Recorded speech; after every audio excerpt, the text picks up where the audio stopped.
우리가 오늘은 오랫동안 북이스라엘에서 하나님의 능력을 보여주었던 엘리사 선지자의 마지막 순간을 우리가 좀 살펴보려고 해요.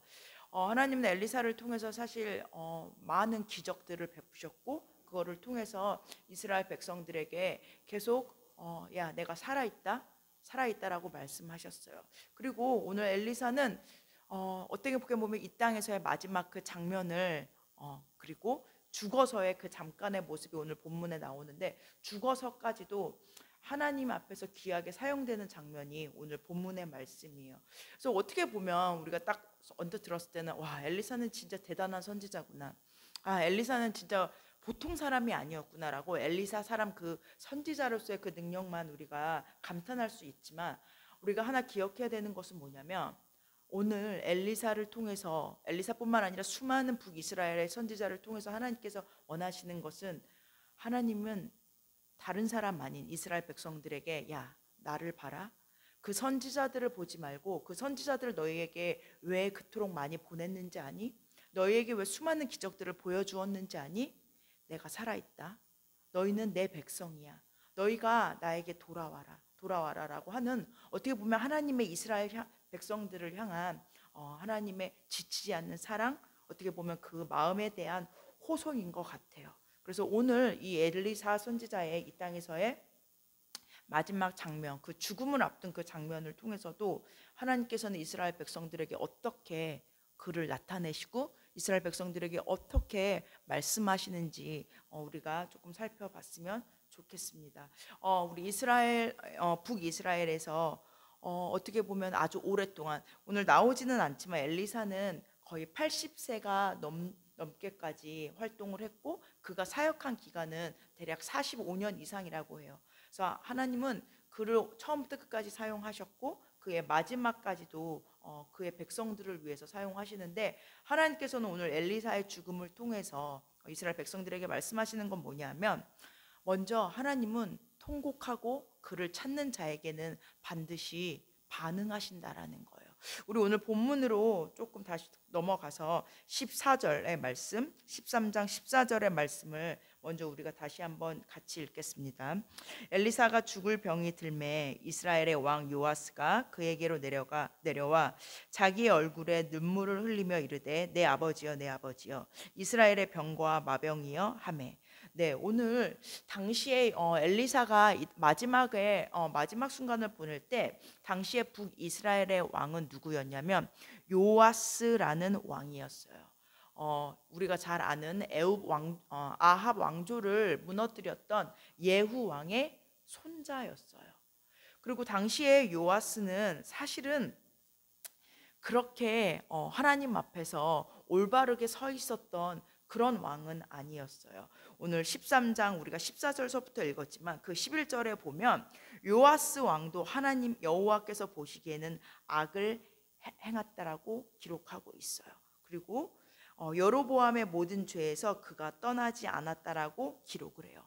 그럼에도 불구하고 하나님께서는 오늘 요아스 왕이 이제 엘리사 선지자가 이제 죽을 병에 걸려서 이 땅에 얼마 오래 있지 않을 것 같다라는 얘기를 듣고 달려 나와 통곡하고 있는 요아스를 하나님께서는 만나 주세요.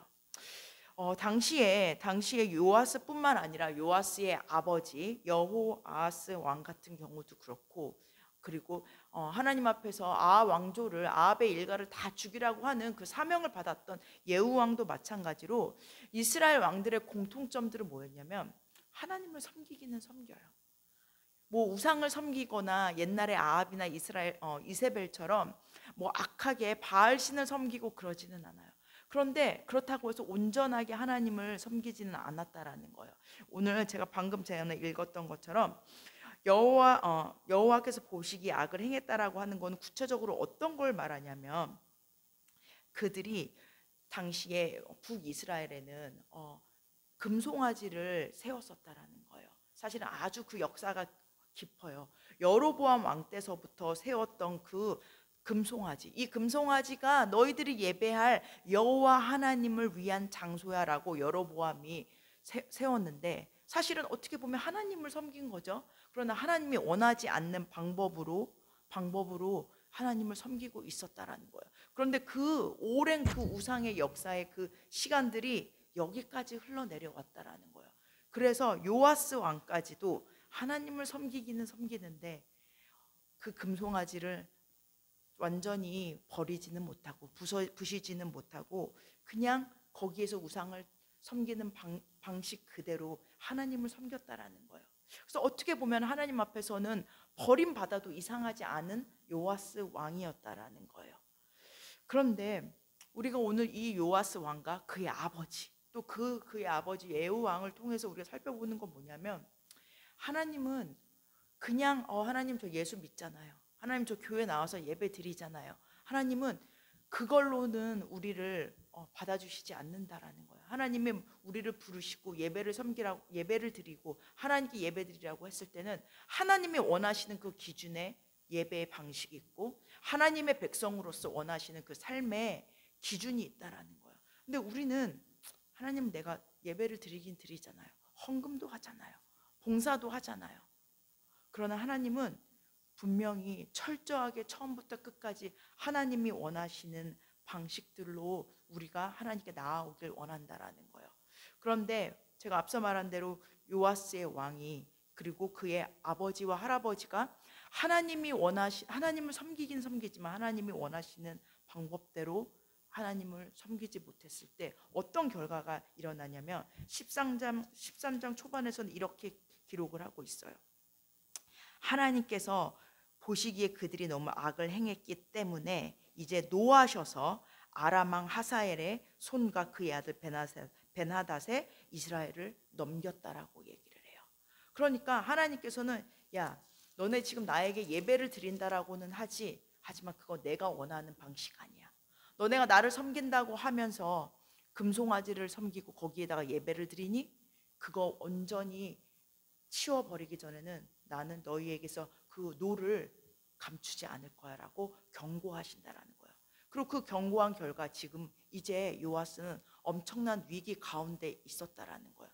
그래서 어떻게 보면 오늘 요아스가 엘리사에게 다가와가지고 엘리사가 죽는다니까 막 눈물을 흘리면서 내 아버지여 이스라엘의 병거와 마병이여 라고 통곡했던 건 어떻게 보면 진짜 참된 믿음의 고백이라고 하기보다는 어떡하지? 이제 우리나라 아람 왕에게 다 넘겨졌는데 이제 우리 어떻게 보면 이제 망해도 이상하지 않은 위기 가운데 있는데 이 엘리사마저 떠나면 우리나라는 어떻게 되는 거지? 어떻게 보면 신세 한탄을 하러 오늘 엘리사에게 왔는지 모르겠어요. 그런데 또 우리가 기억해야 되는 건 뭐냐면 하나님은 온전하지 않은 그 요아스의 그 믿음 가운데서도 그가 몸을 일으켜서 여기 보면 그에게로 엘리사에게로 내려와서 통곡하면서 하나님을 찾으니까 이제 하나님은 그에게 반응하시고 그를 이제 다시 한번 만나 주신다라는 거예요. 그래서 우리가 기억해야 되는 건 뭐냐면 하나님은 우리가 어떤 모습으로 우리가 아직 부족할 때나 부족하지 않을 때나 하나님은 우리가 몸을 일으켜서 하나님을 찾는 그 자리에 나오기만 한다면 하나님은 우리를 만나 주신다라는 거예요. 오늘 이렇게 얘기를 해요. 엘리사 선지자를 보고 마병과 전차라고 얘기를 해요.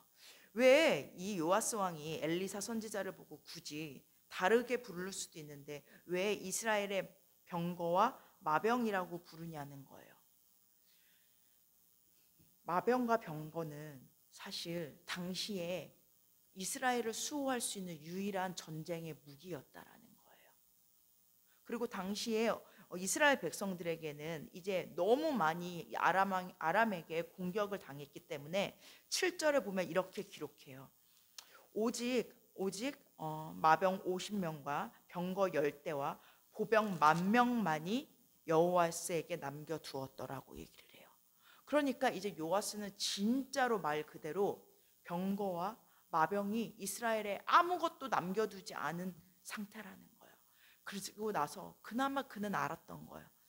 그래도 하나님이 지금까지 우리나라를 여기까지 지켜주셨던 건 그래도 기도하는 사람 엘리사뿐 아니겠어? 엘리사의 얼굴을 봐서 우리가 아직 망하지 않고 하나님이 지켜주신 거 아니겠어? 그걸 깨달았다라는 거예요. 그리고 그걸 깨닫고 찾으니까 하나님은 이제 엘리사를 통해서 다시 어떻게 하면 살 수 있는지에 대해서 오늘 보고 있다라는 거예요. 그래서 여러분, 그래서 우리가 오늘 또 기억해야 되는 거는 뭐냐면, 하나님께 찾고 나와서 부르짖을 때 뭐라고 말씀하시냐면, 하나님이 우리 인생의 병거이고 마병이십니다. 뭐죠? 하나님, 내 인생이 여기까지 망가졌지만 내 실수 때문에 내가 하나님께 온전히 예배드리지 못해서, 내가 하나님께서 하나님 믿는다고는 하지만 죄악된 생활을 온전히 끊지 못해서 내가 이렇게 망가졌지만, 하나님 그래도 여전히 내가 고백합니다. 하나님이 우리 인생을 지켜주시는 병거와 마병입니다라고 늦게라도 고백한다면 하나님은 우리를 만나주시고 그리고 살 방법을 가르쳐 주신다라는 거예요. 그래서 우리가 오늘 기억해야 되는 건, 혹시 내가 하나님을 섬긴다고는 하지만, 내가 예배를 드리러 온다고는 하지만 그냥 내가 원하는 방식대로 내 삶의 금송아지와 같이 내가 이거 없으면 안 될 것 같아서 배치해 놓은 하나님이 싫어하는 것들, 하나님이 역겨워하시는 것들, 하나님이 안 된다라고 이미 수차례 걸쳐서 경고했지만 내가 아직 버리지 못하는 것들이 있다면 그거 빨리 치우시고, 그리고 더 나아가서 이제 치웠다면 하나님 앞에 울며 통곡하면서 하나님 앞에 나아온다면, 하나님께서는 우리가 지금 어떤 상황 가운데 있더라도 우리를 만나 주시고 또 우리를 위해서 살 길을 예비해 주실 줄을 믿습니다.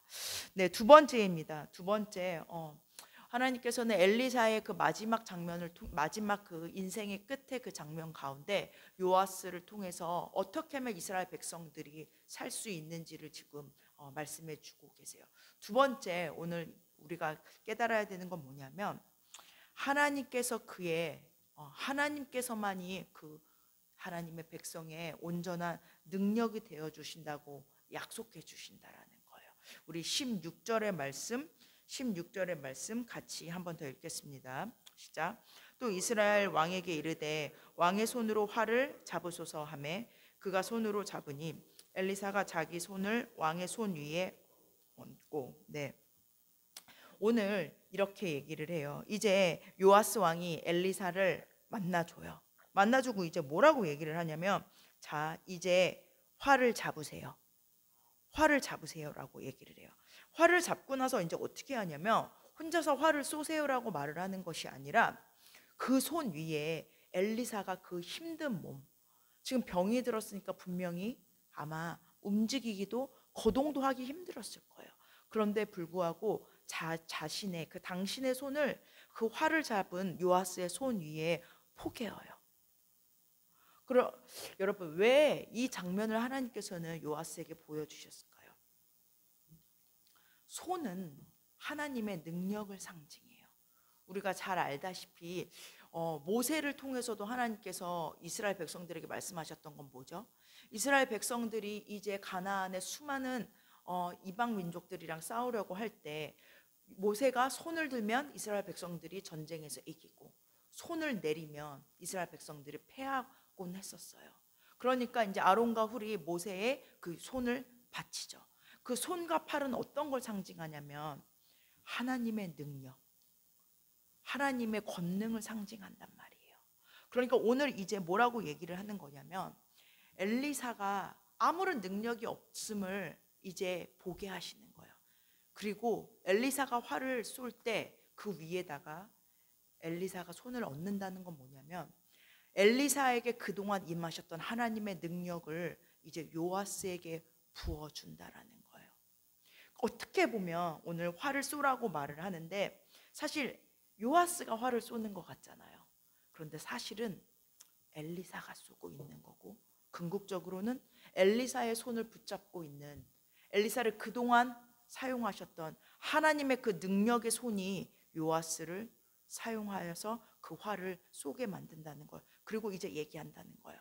요아스야, 너는 이제부터 나의 손에 붙들려서 살아야 된다. 네가 이제 지금까지 네 힘으로, 네 능력으로 살았니? 더 나아가서 이스라엘 백성들에게 얘기하는 거야. 너희가 그동안 너희의 힘으로, 아니 우상의 힘을 빌려서, 금송아지의 힘을 빌려서 너희가 인생을 살아왔니? 결과 너희에게 어떤 유익이 있니? 이제 너희는 너희 손에 쥐고 있는 거, 금송아지, 수많은 우상들, 그 모든 세상적인 것들 다 내려놓고 이제 내 손만 붙잡고 살아야 돼 라고 오늘 요아스를 통해서 하나님은, 그리고 엘리사를 통해서 말씀하고 계신다는 거예요. 마찬가지예요. 우리가 하나님의 붙들린 채로 우리가 살아야 된다는 거예요. 그런데 하나님이 우리에게, 하나님 우리 손을 잡아주세요라고 말하려면 먼저 우리의 손에 쥐고 있는 것을 내려놔야 되는 것 같아요. 하나님, 내 손을 이제 당신께 드립니다. 하나님이 내 손을 잡아주시지 않으면 하나님, 나는 이제 활을 쏴도 제대로 못 쏴요. 활을 쏴도 올바른 방향으로 쏠 수 없어요. 하나님, 이제 당신의 능력으로 내 삶을 붙잡아 주세요. 당신의 그 능력의 손으로 내 삶을 붙잡아 주시면 내가 이제 살 수 있습니다 라고 우리가 고백해야 될 줄을 믿습니다. 이제 내 손에 붙잡고 있었던 거, 그 모든 것들 다 우리가 내려놓고 이제 하나님이 잡으시기에 좋은 손, 힘 다 빼고 우리의 손을 하나님께 드려야 될 줄을 믿습니다. 두 번째로 그 엘리사의 손이 의미하는 것이 또 있어요. 또 하나님의 첫 번째 그 손은 하나님의 능력, 권능을 상징한다고 했죠. 두 번째 하나님의 손이 상징하는 건 구약에서 많은 용례가 있는데 그 중에 하나의 또 다른 용례는 뭐냐면 하나님의 통치, 하나님의 주권이라는 거예요. 창세기로 조금 올라가 보면 이제 아브라함의 첩이었던 하갈이 이제 사라의 손에서 이제 도망가려고 해요. 왜냐, 사라와 계속 갈등이 있으니까. 그런데 하나님께서는 그때 이렇게 얘기를 해요. 하갈에게, 하갈아, 네가 이제 너의 도망가려고 하지 말고 이제 다시 돌아가서 너의 주인, 여주인 사라의 손에 사라의 수종에 그 순복하고 있어라라고 말을 하면서 다시 하갈을 돌려보내요. 할 때 그 손이 똑같이 여기서 사용된 야드라는 단어이거든요. 그러니까 뭐냐면 그 어떻게 보면 하갈은 자기의 여주인인 사라의 그 수하에, 사라의 주권에, 사라의 통치에 하나님이 돌려보내셨다라는 거예요. 그러나 궁극적으로는 이제 때가 되었을 때는 하나님께서 다시 하갈을 내보내시고 이스마엘을 내보내시고 또 이스마엘에게도 축복해 주세요. 뭐냐 하면 우리의 인생이 어떻게 보면 다른 사람의 그 통치, 지금 오늘 본문으로 보면 요아스는 지금 아람의 통치 때문에 두려워서 많은 어려운 공경에 처한 상황이라는 거예요. 어떻게 보면 아람의 왕의 그 손에, 통치에 굴복하고 있다라는 거죠.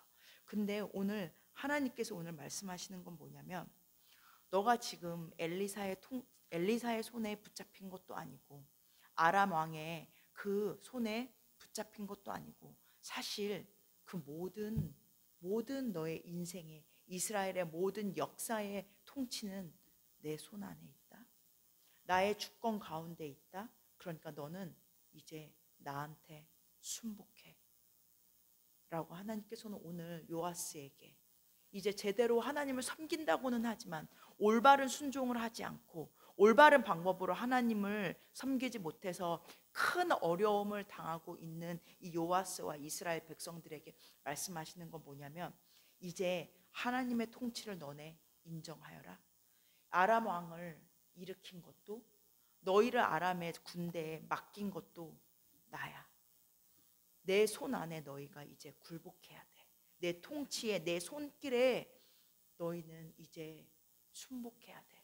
너희는 이제 아람의 손길을 두려워해야 되는 것이 아니라 나의 손길에 너희는 굴복하고 순종해야 돼 라고 오늘 요아스에게 엘리사의 손을 통해서 하나님께서는 말씀하고 계시다라는 거예요.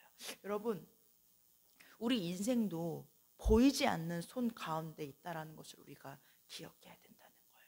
근데 그 보이지 않는 손은 사실은 어떤 정치인의 손도 아니고 어떤 강대국의 손도 아니고 사실 내 주변에 힘이 센 능력 있는 사람의 손도 아니고 사실 하나님의 그 통치, 하나님의 손 아래 우리 인생이 있다라는 거예요. 이제 그 손이 세상 어느 누구보다 능력 있고 권능 있는 손이라는 것을 인정할 때 우리가 하나님 앞에 우리 인생을 맡길 수 있을 줄 믿습니다. 이제 다른 누구의 손을 붙잡고 가려고 하는 것이 아니라 하나님 아빠 손 붙잡고 가장 능력 있고 온 우주를 통치하시는 하나님 아빠 손 붙잡고 우리가 인생을 살아갈 때 우리 인생은 가장 안전할 줄 믿습니다. 네, 우리 계속 살펴보겠습니다. 세 번째로 이제 요아스와 엘리사의 마지막 장면을 우리가 살펴보고 있는데 하나님께서 오늘 이 요아스에게 말씀하시고 또 이스라엘 백성들에게 말씀하고 있는 건 뭐냐면 내 믿음을 지키는 것에 대한 그리고 온전한 순종을 하는 것에 대한 책임감을 갖게 하신다라는 거예요. 우리 18절 그리고 19절의 말씀 18절 19절의 말씀 두 절의 말씀 다 같이 읽겠습니다. 또 이르되 화살들을 집으소서 곧 집음에 엘리사가 또 이스라엘 왕에게 이르되 땅을 치소서 하는지라 이에 3번 치고 그친지라. 하나님의 사람이 노하여 이르되 왕이 대 6번을 칠 것이니이다. 그리하였더며 왕이 아람을 진멸하기까지 쳤으리이다. 그런즉 이제는 왕이 아람을 3번만 치리이다 하니라. 이제 화살을 쏘게 한 다음에 이제는 자기가 쏜 그 화살을 집으라고 한 다음에 엘리사가 요아스 왕에게 이렇게 얘기해요. 이제 그 화살로 땅을 치세요 라고 말을 해요. 근데 요아스 왕이 3번 치고 말아요. 그러니까 이제 엘리사가 막 화를 내요. 3번만 치면 어떡하냐고. 5번, 6번을 쳤었어야지 3번만 치면 어떡하냐고. 내가 분명히 말하지 않았냐고. 이 화살은 17절에서 말해요. 여호와를 위한 구원의 화살이고 곧 아람에 대한 구원의 화살이라는 걸 분명히 17절에서 말을 해줬는데 3번 치고 말면 어쩌자는 거예요. 그러면서 오늘 엘리사가 막 화를 내요. 그러니까 엘리사는 요아스의 어떻게 보면은 절박함이 없는 와서 통곡을 하고 엘리사가 죽게 생겼다니까 내려와서 울고불고 통곡하면서 그렇게 안타까워하지만 절박함이 없는 거예요. 어떤 절박함? 자기 상황이 어려워지는 것에 대한 절박함은 있지만 하나님을 찾는 것에 대한 절박함이 없으니까 엘리사는 너무 안타까워하는 거예요. 요아스가 왜 3번만 치고 말았을까요? 뭐 어떻게 보면 3번이면 충분하지 않겠어? 또는 뭐 갑자기 또 화살을 쐈는데 화살을 또 치라 그래? 어떻게 보면 멋쩍었을 수도 있다라는 거예요. 그런데 이렇게까지 내가 언제 돌아가실지 모를 엘리사를 얘가 여기까지 만나러 왔는데 그 엘리사가 나에게 그 화살로 땅을 치라고 했으면 여러분은 몇 번을 치시겠어요? 3번 치고 마시겠어요? 저 같으면 부러질 때까지 쳤을 것 같아요. 그런데 요아스에게는 하나님에 대한 신뢰도 없고 어떻게 보면 자신감도 없었다라는 거예요. 그러니까 어떻게 보면 분명히 순종을 하기는 했어요. 치라고 했으니까 쳤죠. 근데 뜨뜻미지근한 순종을 한 거예요. 이게 뭐죠? 요아스 왕의 영적 상태인 거예요. 그리고 이스라엘 백성들의 영적인 상태인 거라는 거예요. 앞서 계속 제가 말씀드린 대로 요아스는 하나님을 믿어요. 아버지를 따라서 여호와 하나님을 섬기고 또 할아버지가 그랬던 대로 바알신을 다 멀리했어요. 그럼 뭐예요? 여전히 금송아지를 섬기고 여전히 산당을 없애지 않고 그냥 하나님 보시기에 이 정도면 괜찮겠지. 내가 편한 대로 아람 왕을 의지한 채로. 그러니까 하나님에 대한 절박함도 없고 지금 상황이 얼마나 영적으로 긴급한지에 대해서 영적인 자각을 이미 잊었다라는 거예요.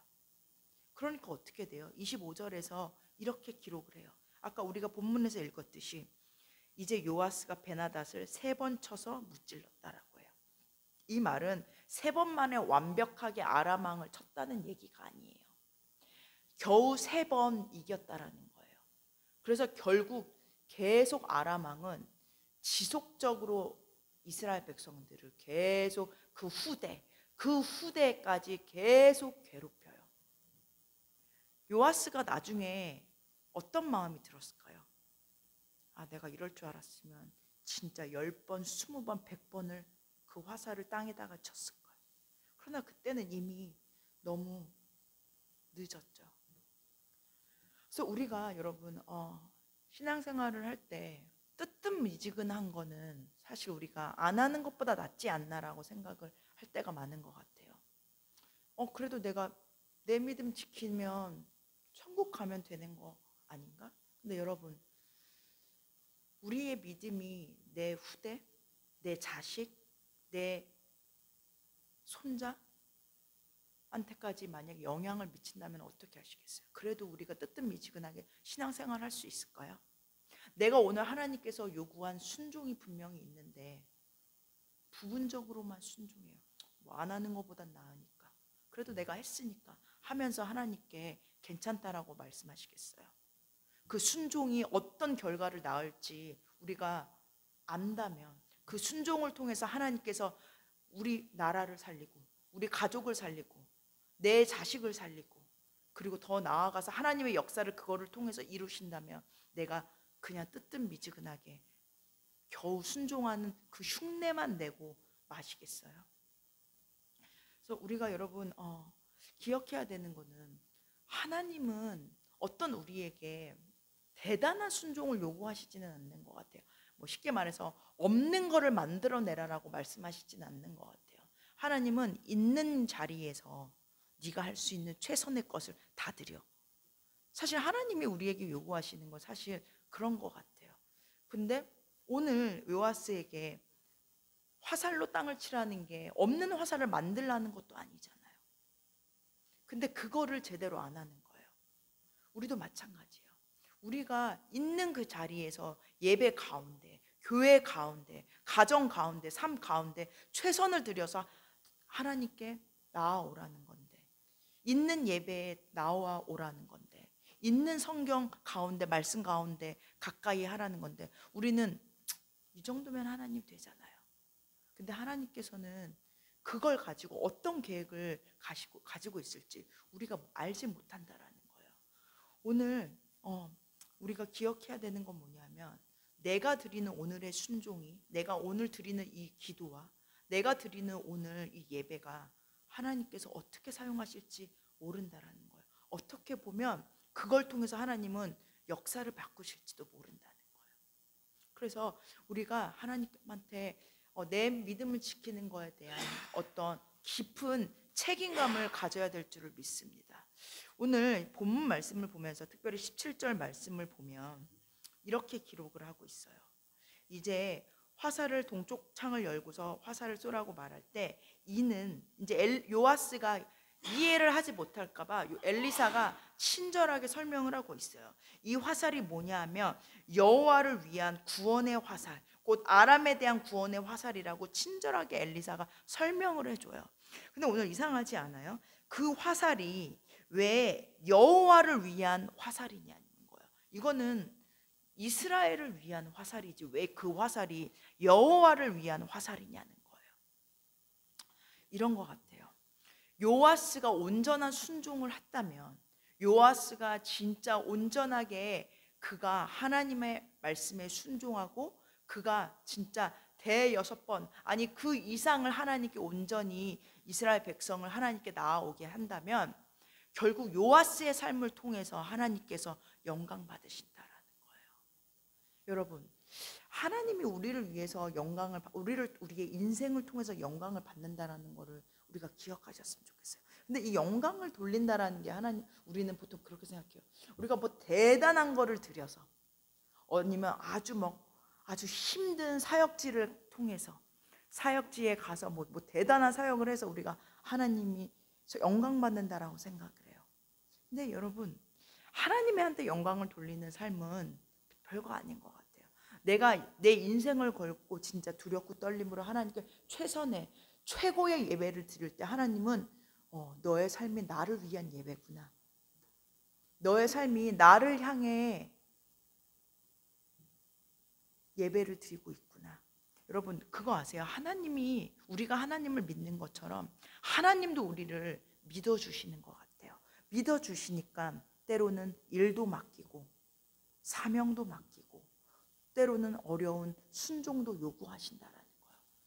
그리고 그 맡긴 거를 완수해낼 때 하나님께서는 영광 받으신다라는 거예요. 그리고 그걸 통해서 하나님의 뜻을 하나님의 역사를 이루어 가신다라는 거예요. 그래서 여러분 우리가 신앙생활을 하는 것이 그렇지 뭐 천국 가고 그렇지 나 구원받지. 근데 이런 차원에서 벗어나서 그렇지 내 삶을 통해서 내 가족이 내 민족이 내 나라가 더 나아가서 하나님께서 영광을 받지라고 하는 내 믿음을 지키는 것에 대한 감격과 그리고 깊은 책임감을 갖기를 원합니다. 그럴 때 하나님께서 진짜 우리의 삶을 보시고 아름답게 또 그리고 온전히 영광을 받으실 줄 믿습니다. 이제 마지막입니다. 하나님께서는 이제 엘리사의 그 죽기 직전의 장면 그리고 더 나아가서 죽고 나서도 하나님은 엘리사를 통해서 이스라엘 백성들에게 당신을 나타내시는데 마지막으로 말씀하시는 건 뭐냐면 이제 엘리사는 없어도 하나님은 여전히 그들과 함께 하신다라는 거예요. 우리 21절의 말씀 끝으로 같이 읽겠습니다. 시작. 마침 사람을 장사하는 자들이 그 도적대를 보고 그의 시체를 엘리사의 묘실에 들이던지매 시체가 엘리사의 뼈에 닿자 곧 회생하여 일어섰더라. 네, 이제 뭐 얼마나 지났는지 모르겠지만 요아스를 만나고 나서 이제 곧 하나님은 엘리사를 데려가세요. 그리고 이제 엘리사가 죽고 그 시체를 두었다고요. 근데 이제 하나 기억해야 되는 건 뭐냐면 이스라엘 사람들의 그 장사하는 장면은 사람을 묻는 그 어떤 그 전통은 뭐냐면 우리처럼 땅 밑에다가 흙을 파고 거기다가 묘를 사람의 그 시체를 숨기는 것이 아니라 이스라엘 백성들 같은 경우는 그냥 있는 그대로 이제 염을 한 다음에 동굴에다가 이제 그 시체를 안치해 놔요. 그게 이스라엘 사람들의 묘지인 거죠. 그리고 이제 시간이 지나고 나서 1년 정도가 지난 것 같아요. 그때 또 이스라엘은 어려움이 와요. 단순히 아람 왕의 공격뿐만 아니라 이제 아래쪽 동쪽에 있는 모압 족속이 또 이제 도적대들이 이제 막 이스라엘 사람들을 와서 뭔가를 훔쳐가고 뭔가 도적질을 해갔었던 것 같아요. 그러니까 이제 당시에 장사하는 사람들, 그러니까 묘지를 운반하는 사람들, 시체를 묻는 그 사람들이 이제 어떤 운구를 움직여 가다가 어떤 모압 도적들이 찾아온 걸 보고 무서웠던 것 같아요. 그러니까 자기네들이 운반에 가던 시체가 있었을 거 아니에요. 그러니까 그거를 무서우니까 도망쳐야 되니까 그거를 그냥 동굴의 그 에다가 집어 던진 거예요. 근데 마치 그 동굴이 뭐였냐면 엘리사의 시체가 있었던 그 동굴 묘지였었다라는 거예요. 그런데 이제 그 시체가 그 죽은 그 운구가 엘리사의 그 시체와 닿으니까 엘리사의 뼈라고 구체적으로 나와 있죠. 뼈에 닿으니까 오히려 그 사람이 소생하고 회생해서 이제 오히려 서서 그 곁에 섰다라는 거예요. 어떻게 보면 말도 안 되는 장면이죠. 그리고 어떻게 보면은 엘리사는 진짜 죽어서도 진짜 신령한 능력을 갖고 있다. 우리가 보통 이렇게 생각할 수도 있을 것 같아요. 근데 여러분 이거는 엘리사의 능력이 아니라 하나님의 능력이라는 거예요. 이제 요아스뿐만 아니라 이스라엘 백성들은 어느 지경의 어려움까지 다가왔냐면 앞서 말한 대로 아람 왕 때문에 아람 족속들 때문에 이제 수많은 군사들이 다 빼앗기고 이제 마병도 없고 전차도 몇 대 없어요. 그런 가운데 설상가상으로 이제 봄이 돼서 먹을 것이 없어서 도적질을 하러 다니는 모압 사람들의 공격까지 받고 있다라는 거예요. 아마 이스라엘 사람들이 그렇게 생각하지 않았겠어요. 이제 우리 큰일 났다. 엘리사도 없는데 우리 어떡해? 엘리사도 죽었는데 이제 우리를 하나님께 중보해 줄 사람이 없으니까 이제 우리는 망했다. 아마 자포자기하는 마음으로 있었을 거예요. 근데 하나님은 오늘도 말씀하신다라는 거예요. 그 죽은 엘리사의 시체를 통해서 말씀하시는 건 뭐냐면, 야, 엘리사는 떠났어도, 엘리사는 죽었지만 나는 여전히 살아있는 너희의 하나님이다. 너희는 이제 엘리사를 찾을 것이 아니라 나를 찾아야지. 너희가 나를 찾으면 이제 나는 여전히 너희에게 그 능력을 베풀 거야 라고 하나님은 어떻게 보면 요아스 왕에게 그리고 이스라엘 백성들에게 지금 위로하고 있다라는 거예요. 그리고 안심시켜주고 있다라는 거예요. 그러니까 이제 너희가 나를 찾기만 한다면, 너희가 이제 돌이키기만 한다면 이제 너희들이 다시 나를 만날 수 있고 나의 능력을 경험할 수 있어 라는 거예요. 여러분, 우리에게도 마찬가지예요. 뭐 우리에게는 엘리사가 없죠. 그러나 우리에게는 더 좋으신 분을 하나님께서 주셨다는 거예요. 하나님께서는 이제 예수 그리스도를 통해서 그리고 우리와 함께하고 계신 성령님을 통해서 이제 일상 속에서 하나님의 능력을, 하나님께서 베푸시는 그 기적을 우리가 경험하고 이제 그것을 자식으로서 누리면서 살아갈 수 있도록 하셨다라는 거예요. 그런데 하나님께서는 오늘 말씀하시는 거예요. 그런데 너희는 왜 나를 안 찾니? 너희는 근데 왜 나를 안 찾니?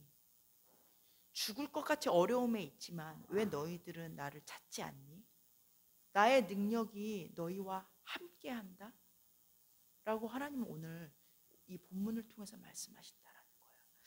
두 번째, 오늘 이 이상한 이런 말도 안 되는 기적을 통해서 우리가 기억해야 되는 것은 뭐냐면요, 시체였다라는 거예요. 살아있는 사람도 아니고 다 죽어서 이제 또 다른 그 묘지에 실려가려고 했던 그 죽은 시체가 회생해서 살아났다는 거예요. 오늘 우리 개역 성경에는 회생해서 일어섰더라라고 말하는데 영어 성경에는 그 사람이 살아서 엘리사 곁에 서 있더라라고 더 생동감 있게 표현을 해요.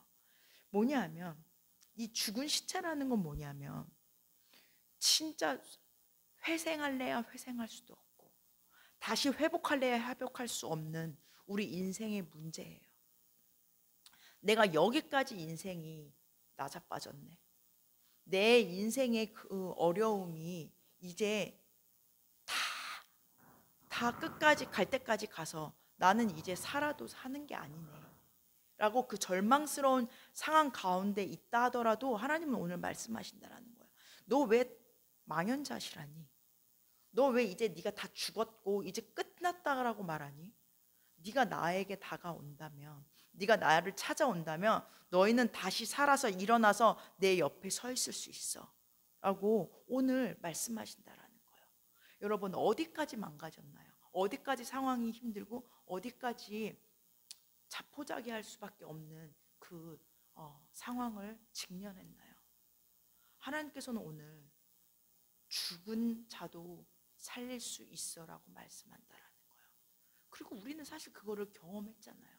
사실 우리가 예수 알기 전에, 예수 믿기 전에 사실 영적으로 그렇게 죽은 거와 다름없는 그런 사람들이었었잖아요. 근데 예수님을 만나서 어떻게 보면 우리가 살고 이제 예수님의 부활을 믿듯이 이제 우리도 죽음마저도 이제 이길 수 있고 통과할 수 있는 그 부활을 소망할 수 있다라는 거잖아요. 그게 예수 믿는 우리가 기쁨이고 어떻게 보면 궁극적인 우리 인생의 소망인 것 같아요. 그래서 우리 인생에서 가장 큰 절망은 죽음인데 그 가장 궁극적인 절망을 이긴 예수 그리스도가 있다면 하나님께서 오늘 말씀하신다라는 거예요. 너희 인생에 완전한 절망이란 없어.